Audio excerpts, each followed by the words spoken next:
These guys are ridiculous. These guys are ridiculous. Now, how about them damn Celtics? And we are back with another episode of How About Them Celtics. Sam and I are here recording on, forget the date, Friday, March 1st. It's my phone got stuck in swipe to unlock, and so I was like, "What is it? What is it? Yeah, literally. We're here. As hell, they won. Dude. Before we get into Celtics Mavs, which Celtics picked up a big win over the Mavericks, make sure to leave a like on the video. We'd appreciate it very much, and it's free. You literally just click the button, you just go scroll, click, easy, and subscribe to the channel. Also free. Sam, you know it's free. It's free. It's Free. I saw just something like Kyrie to lose against the Celtics. Very true. Free. Before we get into that, though, sorry, I had something else. That was a perfect segue. But apparently, I've seen some videos where if the video says subscribe, the subscribe button lights up. I'm so serious. Really? Like, that's what I've seen somewhere. So fact check me, and if I'm wrong, just click it anyways. Okay.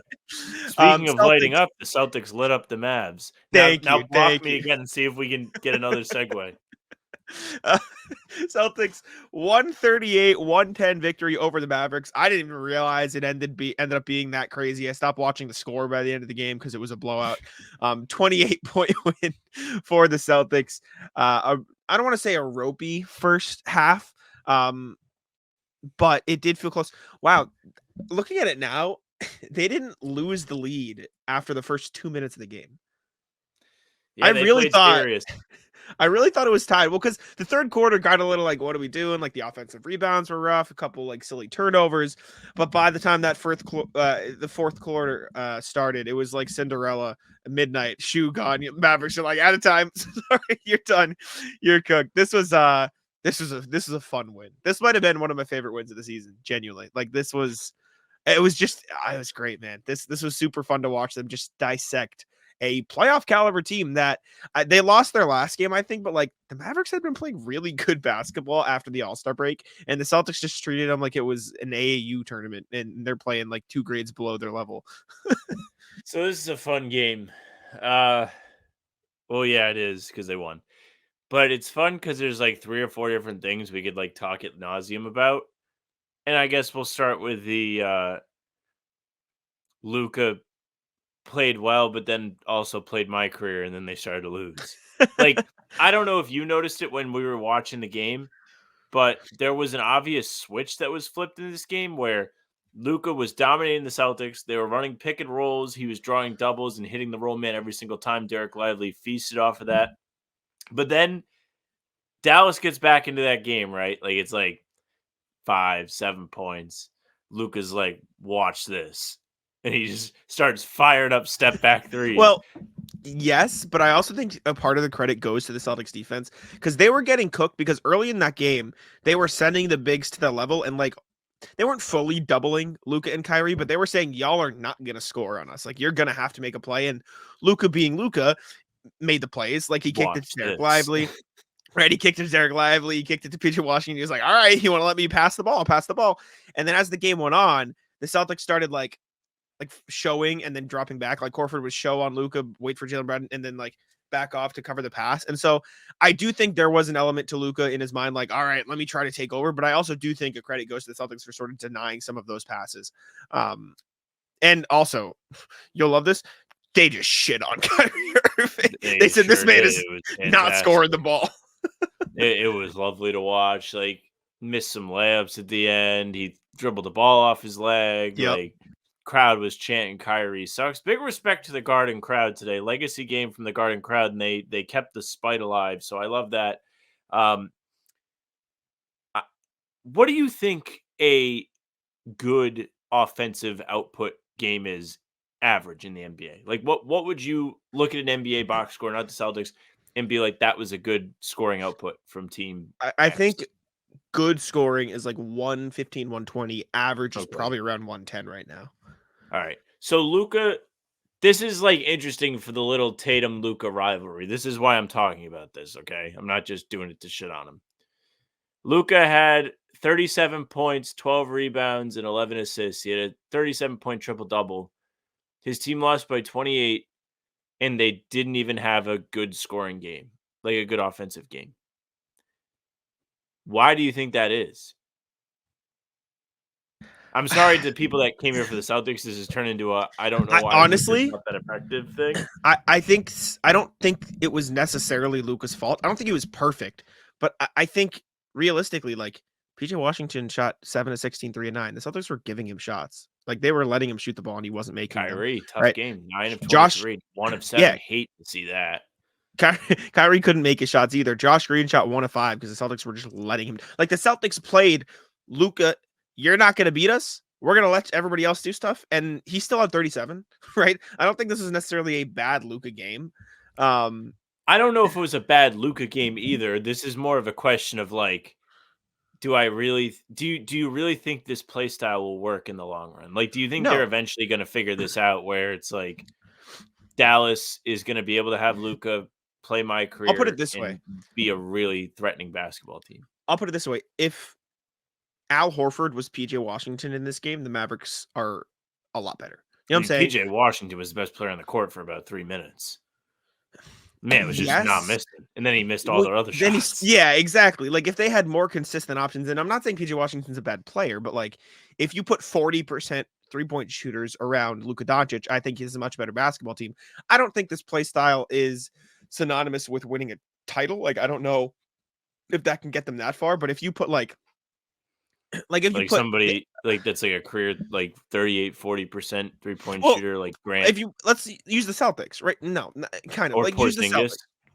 Use the Celtics, right? You put Derek White and Al Horford on that team instead of Josh Green and Al Horford, right? It's a much better game. PJ Washington. Yeah, sorry. Yeah, sorry. Horford and Derek White instead of Washington and Josh Green. Like that's a completely different game because those two are much more consistent. It is different than PJ Washington. And I'm not saying I disagree with you. I totally agree and understand your point. Sorry, somebody named Dwight Schrute just liked my tweet. It's like Dwight Schrute at the end. It really threw me off. Let me put my phone away. I agree with your point that I don't necessarily think this completely isolation heliocentric style of basketball will lead to a championship, but I do think it can take them far if they put the perfect pieces around Luka. That's the problem though. It's like you have to have the perfect pieces around Luka. And sure. I mean, to like double back on it, like the Celtics also have managed to put the perfect pieces around Tatum. So it's like, it's just how basketball is, I guess. Yeah. And I mean, speaking of Tatum, he was also excellent today.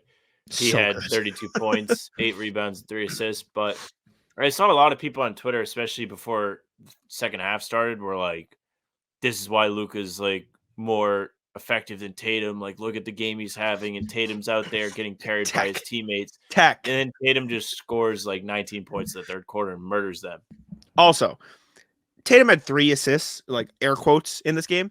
He was setting up everything for them in that first half. Like, let's not act like he wasn't the complete center of the universe on offense in the best way possible, right? Well, this is what I mean, though. Luka's heliocentric in the sense that he gets the ball and every pass he makes either leads to, or every move he makes either leads to a bucket or an assist. Tatum doesn't need to do that. He can grab the defense with him, like his pressure, and then kick it, and then have another hockey assist. Like people, like Tatum was very good in the first half too. I believe. I thought so too. I don't think it was. Yeah, 100%. And that's why I just think this whole Luka Tatum thing is really interesting because they're very different players.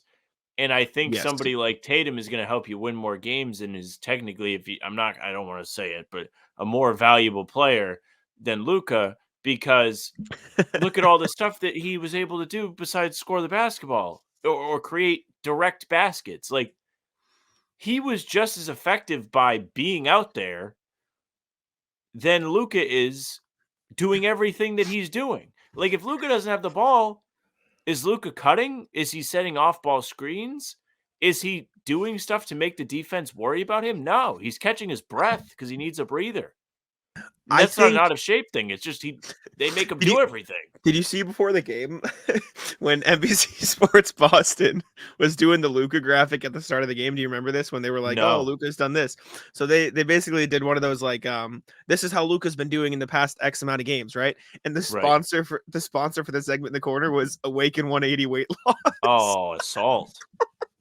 It was fun. They hit him with the plankton. Why don't you lose some weight, fatty? Right. Yeah. I'll say this. I think individually throughout the course of a season, Luka Doncic himself might win you more games. Not in the way, like I'm trying to find the way to phrase this. Like you might see more the only reason the Mavs won this game was because of Luka Doncic. Then you might see that for Tatum, but I don't think that is like, I don't think that's a good thing. Like, because that means I agree.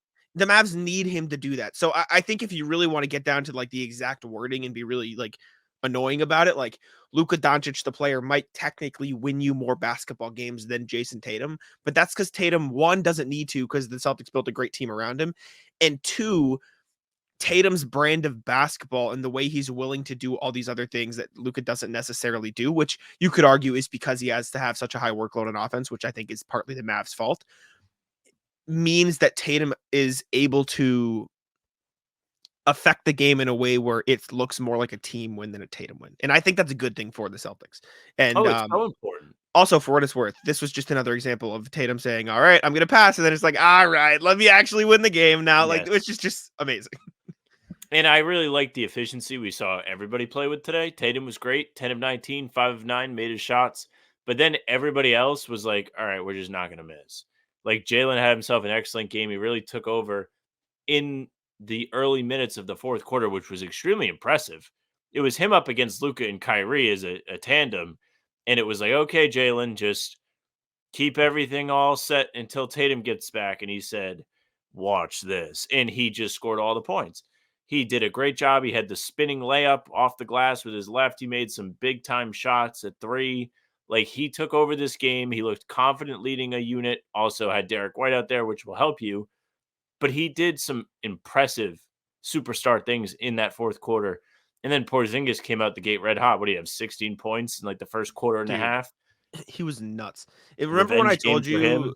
dude, remember when I told you pregame that was like Porzingis was making some crazy threes in practice? Those were Yeah. the crazy threes he was making in practice. Well, he has like the perfect shot because, so if you, this is not directed at you, but if you have never really like played basketball where they're like trying to teach you how to shoot free throws, the whole point of like people not jumping when they shoot free throws is it's the exact same every time. So it makes muscle memory easier. Mhm.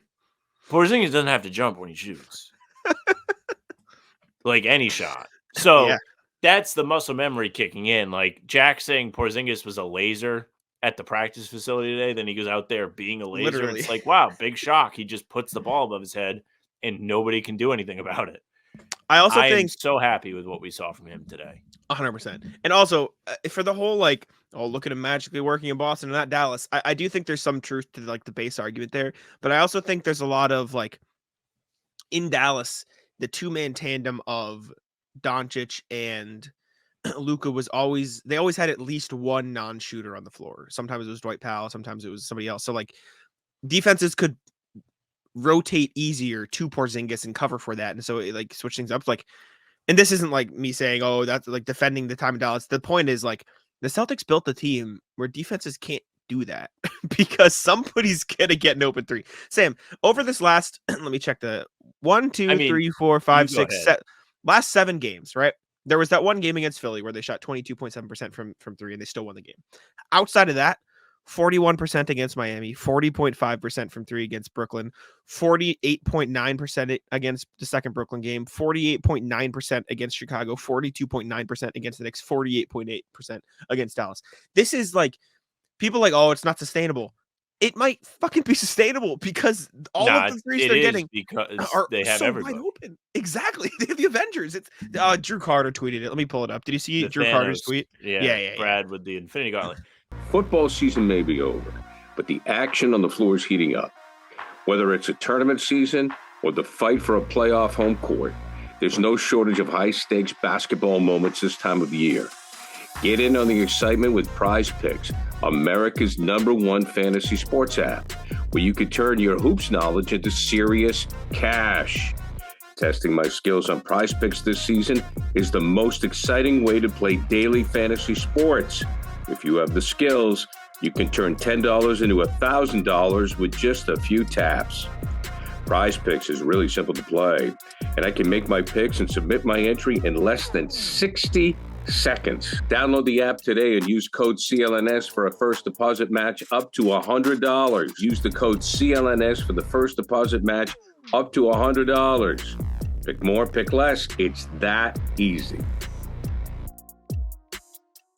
But, okay, Porzingis might not have had the last guy to space the floor in Dallas.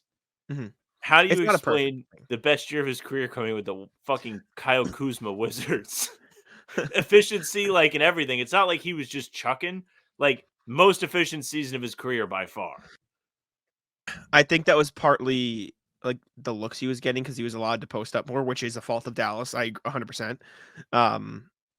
And so I think he was just allowed the more freedom to play the game in the style he likes, and now it's kind of like the best of both worlds in Boston. This picture is all time. This is so Brad with fucking clean. all the gems, all his fellas. If we didn't have a style already, I'd be tempted to make this the thumbnail, but I'm not gonna because I want to put the Mavs in it. This game was awesome. Tatum was great. Brown, Tillman. Porzingis was great. We'll talk about Tillman too. Motherfucker Drew Holiday came out the gates making a fadeaway in the corner. That's when we should have known the game was done. Like, realistically, if he's making that, like, That's like your fifth option, the starting lineup, but you got him falling out of bounds, throwing up a three rainbow, and it doesn't even hit the rim. And then, like, I don't know if it was a quarter later, a few plays later, Tatum made like a cross court around the defense pass, and Holiday still pulled up and stuck it in the corner. He pulled up, and not only did he pull up, he didn't even like dip. No dip three is what they call it when he just catches the ball and flicks it like he's underneath the basket when they tell you not to bring the ball back down. Like, and then, crazy Drew game, and then they just kind of said, okay, like, you don't have to play any more offense. Took 6 shots. The craziest part, I think, was those weren't even the toughest threes of the game. Peyton Pritchard made a 3 with Maxi Kleber just like in his hand in his mouth, basically. You remember that? It was Good just Pritchard game, by the Kleber way. fully like this. Pritchard just nails it. 100%. Great Pritchard game. And then Derek White, just casual 5 of 10 from the field, 3 of 6, 13, 7, and 8 with 2 blocks and a steal. Like, Couple just fourth casual quarter baskets per Yeah, usual. just casual, something light for Mr. Derek White. That rhymed. And then, like you said, if it wasn't for Tatum masterclass, Kristaps being on fire, like, Xavier Tillman, this is the Tillman game. I tweeted this out. I think we were at least somewhat in agreement in the fact that, like, I think Tillman at his best is better than Kornet at his best, but I didn't think he'd take his minutes until he was like fully comfortable in the system. He looks pretty fucking comfortable in the system. Yeah, he looks really, really connected. He looks so good. Michael The Pina, passing is so crisp. It's on point. He's making so quick good reads. He's serving as a connector. I know you tweeted out a sequence, so I'll let you pull it up. But I got you. I mean, the man had some fast break action. He had some, okay, wait, I'm under the basket. Okay, here, I'll pass the ball out and make the extra pass. Like, there was no selfishness. It's like he's been a part of this team for a while, and he just looked so comfortable out there. So big credit to Tillman. Good home debut for him. Impressed. Yeah. I tweeted this out. Starts multiple defensive efforts, great activity in the glass, perfect off-ball movement, and then perfect pass. And somebody pointed something out that I'll also show you when it comes up. But Tillman Kyrie just missed a layup. Hate to see the that. activity and also poked Tillman in the eye. They didn't call. Great play. Derek White Tillman has with it the on long strong shorts, kind of funny. Off-ball movement, perfect pass Like, to the corner. He could have went up on Kyrie there. Kyrie wouldn't have Also, stopped him. 100%. Also, don't know if you saw this. Somebody pointed this out to me on Twitter. Tillman tells Pritchard to get to the corner. He like plans out this play in his head before it happens. Watch this. Watch Tillman to Pritchard. He's like, all right, I'm going to cut. Pritchard, come on. Come here. Like, look at it right here. Yeah, I right saw here. the wave. Yeah, on the mouse. He just goes, come here. Calls him over, said, Pritchard, move to the corner. Because he knows what's about to happen. Bang, bang. That is like great defense. Like, that is amazing IQ. And then let me go find it because I tweeted out a bunch of Tillman clips and they were all like, holy shit, this guy's good. Yep, there's this one. And then this was like the very next play for Tillman. Goes to set a screen for Jaylen Brown, rolls to the middle of the floor, or sets a screen for Tatum first, then rolls to the middle of the floor after a Jaylen Brown screen. And then Maxi Kleber cuts off every passing lane, and Tillman just goes, nope, I can throw this pass too. And he just throws it over the top of him. Like, what? That's not like a normal pass a big just knows how to make. Also, Horford was sick in this game too. But he was excellent. Man, Tillman looked really, really, really good in this game. He looks like he's been a part of the team all year. Like, this is one of the games, and listen, it's one game. It's the first time he's played real minutes. But it's an example of like, oh my God, Brad knows what he's doing. This was a calculated move. I remember last year, like Muscala had a debut game and he played pretty well too. So take it with a grain of salt, I guess. But his playing well was knocking down threes, not directing traffic and making good passes and doing all these little extra things. Like, well, I guess he didn't have a block. Oh wait, no, I'm looking at the wrong stat line. Yeah, he did have a block. Tillman did have a block. Yeah, like he was just all over the place. Like impressive game from Tillman in his home debut. Loved it. 100%. See, my thing is exactly what you said. Like Muscala had a big like first real game, but his was all like, oh, I'm hitting my threes.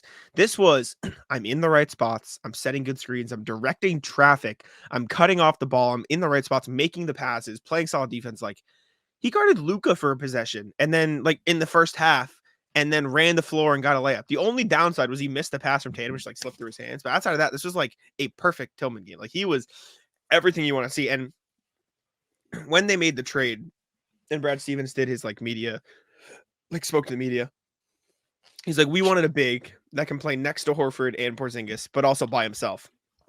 He did both those things tonight. Both of them. Yep. He was as great as Tatum was.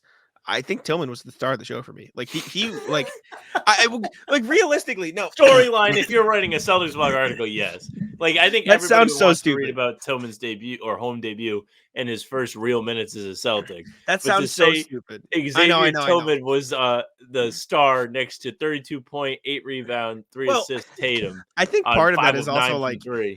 I think part of that is also like I don't want to say we all are, but like I feel like a little bit like there's a numbness to Tatum now. Like you just kind of expect him to be that good. I hear you. And again, it's like new shiny thing. Like, yes, and this guy played well. Like, of course that's a thing. But I think he still played great. Tatum was the guy. No, Tatum was the best player in this game. And then you could be like, what about Jalen? Like he closed this one by himself pretty much. Like, good job, Jalen. I also think Michael Pina tweeted, I said it, like he tweeted the Spider-Man meme about Horford and Tillman, like them looking at each other. Dude, if Brad Stevens traded for even like a piece of a Al Horford replacement for 2 second-round picks, like lifetime contract for Brad. But like what the fuck? How the hell did this happen?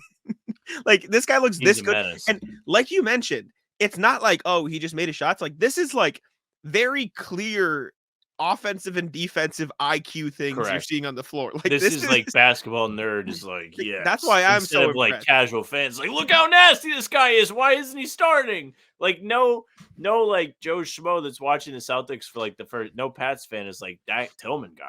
Box score watchers don't know. Put it that way. Yes. They don't know what happened. This guy, special stuff. And then Tillman. we can talk about the man himself too. Al fucking Horford looked 20 in this game. Yeah, I asked about Al Horford 3 days too early. Yeah, you did. That you did. Yeah. I was first. That's what it was. You were this was what did it for me.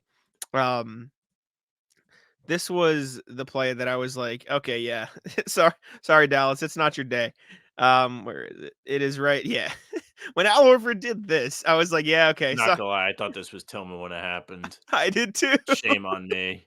I did because in my mind I'm like, there's no way 37-year-old Al Horford is getting. You know, it's kind of not fair that they both wear a shooting sleeve on the left and have double-digit numbers. Yeah. Wait, what number is Tillman? 26. Okay, I thought he was 24 for a sec. They both got a 2 there. This is, dude. Look at him. And then there was the one on Exum too, who Mike Gorman was calling Exum, by the way, who had maybe the worst air ball I've ever seen. I missed it. I was taking a video, but Horford just he embarrassed him. Bop.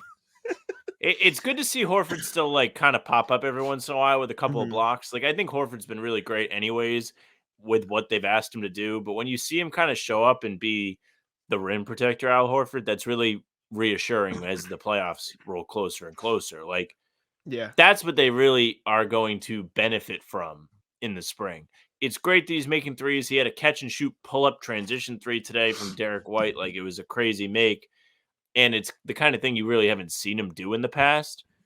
But when he's just like, hey, I'm going to move my feet and send your shot back, that's the big bucks. That's why he's here. And it's the real draw for him. 100%. I mean, did you make us big again? Oh, sorry. I didn't realize we were still small. I forgot. I didn't want to show another play anyways, though. It did not matter in the slightest. It didn't matter, right? Is it Obviously. Kyrie miss? No. Hilarious, Oh. though. I wanted your thoughts on it, though, because I mean, All what right. happened. Pull it up. Curious to know. Screen's ready. There's no way this was a natural shooting motion, right? It is. It is. No, Unfortunately, no. he didn't try and Look at knee his him in the knee. balls. I That's disagree. how you jump. You do not jump. You don't jump with your knee jutting out like that. You do. That's how you generate some of the upward momentum is by throwing your leg forward. I'm not even like being sarcastic. I don't buy that. I think Porzingis got hit, and like the reason why he fouled Exum is because he got hit. And I think you can commit an offensive foul if it is a shooting motion like that. But I don't know, whatever. I want to. I think there's a gripe, but I don't think it was dirty. Like I won't say that. I won't say it's dirty. There was I just remember there was a similar play in the bubble where I don't know if it was Duncan Robinson or Goran Dragic, but somebody on the Heat did this to Tice. Tice always gets it, and they called it on the Heat, like they called it back. And so I'm like, what are we doing? I mean, it could have went either way. Like if they came back and were like Exum offensive foul, I don't think anybody would have batted an eye either. But if the initial call was Porzingis foul, it's tough to overturn it. Like this was not intentional. It just wasn't. I don't know. I don't like that. It looked the way the knee came out so immediately made me like, I don't know about that one. But again, that's how they teach you to jump. Like from when you're a little kid. They teach you to jump with like a 90-degree angle. His knee is as far extended forward as you can possibly be, completely like I don't know how to explain it. The top of his leg literally goes out at a 90-degree angle. His hip, I know, but his like hip to his thigh is 90 degrees. The way it like angles in and like aims to get, I don't know. I'm sus of this play. You think Dante Exum has the fucking concentration and knee him in the balls? I think he was make a layup. I don't think he was trying to hurt Porzingis. I think he was trying to create space between him and the defender by. If it's the same as an elbow, he's using his knee to create the space. It's protecting himself though. I don't know. I didn't like it. It doesn't. I didn't love it either, but I don't think it's an offensive foul. Or if it is, like it's fine. It's like it's on the fence. I know what you're saying. I understand. Did we miss anything? Did we cover? Derek Lively's good as fuck. He benefited from the Luka pick and roll until Luka said my turn. His offensive rebounding was really good too. Like he's been great for them as a rookie. He's exactly what they needed last year. Like last year, they really didn't have a presence down low. He's given them a nice boost. His athleticism is a lot of fun. I know Scal compared him to Robin Lopez probably because of the hairstyle, but as a more athletic version, like he was a real pain in the ass for the Celtics today. Good game from Derek Lively. Daniel Gafford played 5 minutes? Yeah, he didn't really play much. Kind of weird, huh? Maybe it's really because they wanted to put. Well, they put Kleber out there. I don't know what they were trying to do. Right. They were just trying to do 5 out. I guess, but then Kleber took 1 shot. That's because they put him out there for my career. That's very weird. I feel like Gafford could have helped a little bit. Anyways, Jaden Springer scored his first points as a Celtic. Super cool. Hooray. O'Shea Brissett, super cool and 1. Brissett and 1. It's your guy. Respect. And I think that's it. Any final thoughts? No, that's it. Alrighty. Sounds good. Well, thank you all for tuning in. Make sure to subscribe. Let us know your thoughts on the game. We appreciate y'all for tuning in. Check us out on all the podcast platforms, all that good stuff.